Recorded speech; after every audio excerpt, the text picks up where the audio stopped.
And back here on the program, going to get Alonzo to do one more. So get ready to go out. Been gone for a week, celebrating Gloria's birthday. Gifts are flying in. Thank you. Bernie, hold the door over in case we get a bunch more coming in this morning.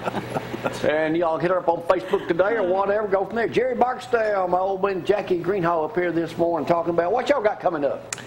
Together We Stand. Very nice. This is a citizen-driven group of people who have come together to honor our local law enforcement.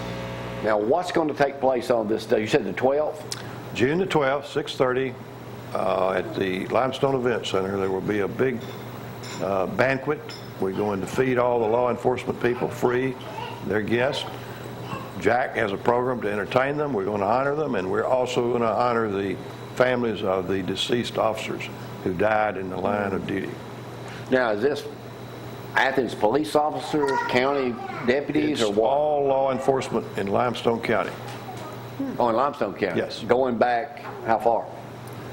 Well, the deceased, from the very beginning, the first man that was killed here was in 1918. We're going to honor him. We can't find his family. He's a Eubank. If anybody out knows the Eubank, let me know, but we can't find any of his family. But there were 9 officers that were killed in the line of duty, and we have 26 family members that will be present. And the last two, over that fateful day back here, what, 12, 13 years ago? Yeah, yes, Mims and Tony and, yeah. Tony, yes. Yeah. All right, now, Jackie, you've prepared yet another one of your award-winning productions. Now, what's this one? What are you doing to this one? Well, this will be entitled Bad Boys, What Are They Going to Do to You type show. Nice. It's going to be a lot of fun things in it, but at the same time, we'll have some serious moments. But it's probably an hour and 15 minutes, about 90 people in the cast, so the local... Well, my next question was going to be, who's your local cast of characters this time? Well, it's the same old group.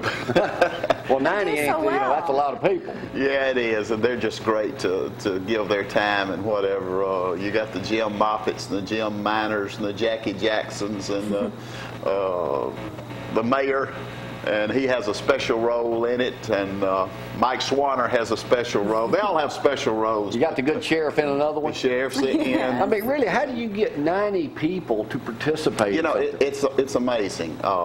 You just throw out there the idea. Jerry called me one night and said, what do you think about doing this? And I went to my group and said, what do you think about doing this? And they're just a great bunch of guys. How much work do you and these people have to put into this to pull this off? Well, some put more work in it than others. When you're writing a show and when you're directing a show, you put your time in. You got to put your time in. But everybody puts in a certain amount of time, and they're all, they all sacrifice to do it. Now, Jerry, how many books have you written? And 5. 5. Yeah. Now, when did you first start doing that? I picked up pen and paper when I was living in Jackson Hole in the summer of 1984. That's when I started developing an interest in writing. And then you moved back here and... Yeah, divorced and went through all the heartaches that a lot of us go through, but writing was a lot of therapy for me, and it's just something that I found that I like to do. Now, you're also kind of known as the local historian around here. Well, you are. I love history. I'll say that. Well, I say, let me put that in there, but throw Buzz Estes in there a little bit. When Buzz ain't wearing his wool, I don't know what he does. But you, what fascinates you about local history? Well, my folks have been here since 1839, and I started finding out about them, and I learned something that intrigued me. I learned that my triple great-grandfather from Fayetteville, Tennessee, built the first masonry courthouse here in Limestone County. Really? Yeah, in 1821. So that got my interest piqued, and I started researching that, and it turned out to be a historical novel called Revolutionaries and Rebels, and it's about real people, real events, but it's a narrative. It's sort of like Gone with the Wind. It's true facts, but it's fiction. Can you ever learn everything you need to know about history? No, it There's just keeps always opening up. something. It's like a blossom. It just keeps Hey, budding. speaking of history, I know you spoke about this, some of the speaking engagements you do. I found some old video back. We had some old tapes and got them converted to DVD, and one of them was on the water tower being blown up by Dynamite Atkins. Yeah. With Mr. Lowhorn, What was his name? Garth Lovern's Garth, dad. yeah. Garth, senior Garth. Garth. Got glasses on about this big. He told me the day, he said, burn it, don't show that to anybody. All right, let's talk about our dear friend Billy Duncan. He passed away yesterday afternoon. You guys just met, just to talk with him at the Veterans Museum. Yeah. Here's you said he knew everything about the military. Well, he knew every little detail in all the Army manuals. He knew everything. You could say something and Billy said, no, that's not right. He could refer you to some Army manual and where you found it. Yeah. So, I mean, Billy's funeral stuff will be announced later, but I mean, just a great American, and I know, prayers and condolences go out to Helen, his wife, this morning, and kids and stuff, but, that's just a true American hero. He really was. I just read an interesting article the other day, and it's something that makes a lot of people mad if you mention something, but talk about American heroes. Billy was one. He was. But why is it, and this was an article made a whole lot of sense, that when somebody that's gone to join the service, why are they referred to as a hero when they ain't really done nothing? They just took that as a job. That word's used so easily now. Yeah. It's an overblown word. It's tossed around, correct. But with somebody like Billy Duncan, you could true say he's an hero. American hero. I mentioned earlier that he made, I think it's 2,200 parachute jumps. And one occasion he jumped and his chute didn't open and he landed in a snowbank. Oh. They couldn't get him out. They had to put him in, knock out the back glass of a Volkswagen to put him in on a board to get him out of there. Get out. Wow, Yeah. I didn't know that. Whoa. Yeah. All right, we'll be keeping y'all posted more on that Many too. And there's an stories. article in the Decatur Daily this morning talking about Dan Williams hopes to return to Athens soon. He's been gone up in treating his Vandy. leukemia in Nashville and Vandy since March. So y'all got any update on that? Don't have Just enough. that- I think he's just coming back for To rest. for a That while, way, in then he's case going to have to he go goes back. But it says here he does not plan on resigning Just his yet. position because he is one of he sponsored this bill to get for the special vote on August 25th for the special election for the new Athens High School. So, all right, again, when y'all's event coming up? In June 12th. Oh, I know we might have you guys back next week or one of y'all to talk about it again. Good to see both of y'all again. Look forward to y'all doing a super job here in the Thank great you. city of Athens and Limestone County. All right, you ready? Alonzo time. Our main man this morning, the winner of Judge Jamie eating Vienna sausages the rest of his life, Alonzo this morning, born with nothing.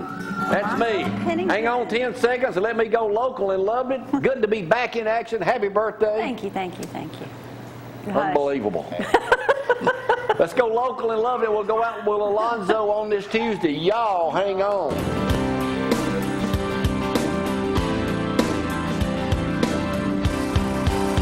Local and loving it.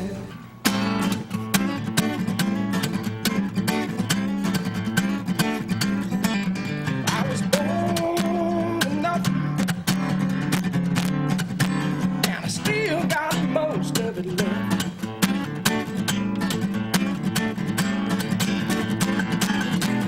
I was born with nothing,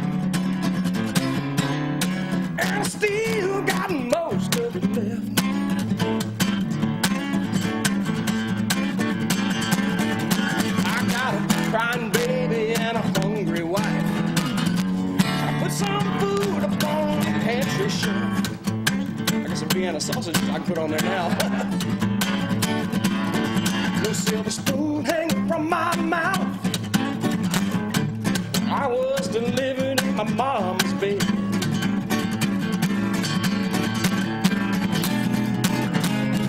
No silver spoon hanging from my mouth. The day I was delivered in my mama's bed.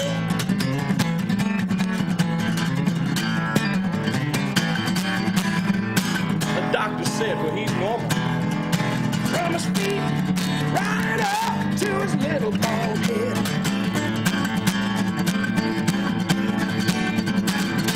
Well, I was born with nothing, and of it left.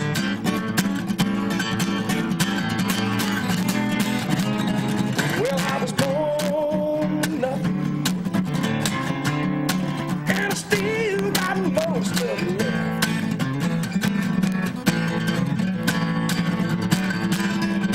I got a crying baby and a hungry wife.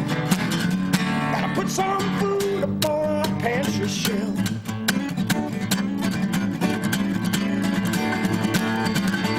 I told my wife we're moving to Memphis. That big city life is gonna change our luck.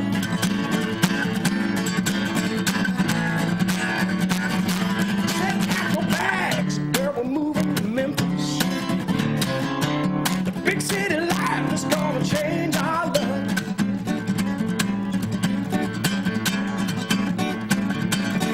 Well, I was coming right down the Delta Road. I got ran over by a dang old truck. That's just my luck. Well, I was born with nothing, and I still got most of it left.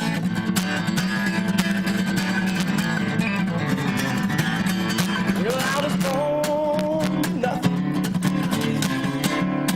and I still got most of it left. That's pretty good for today's economy. Well, I got a crying baby and a hungry wife. Put some food up on our pantry shelf.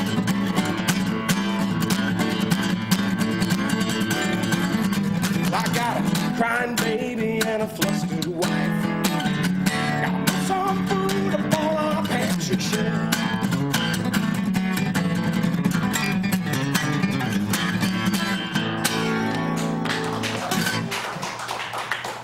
job.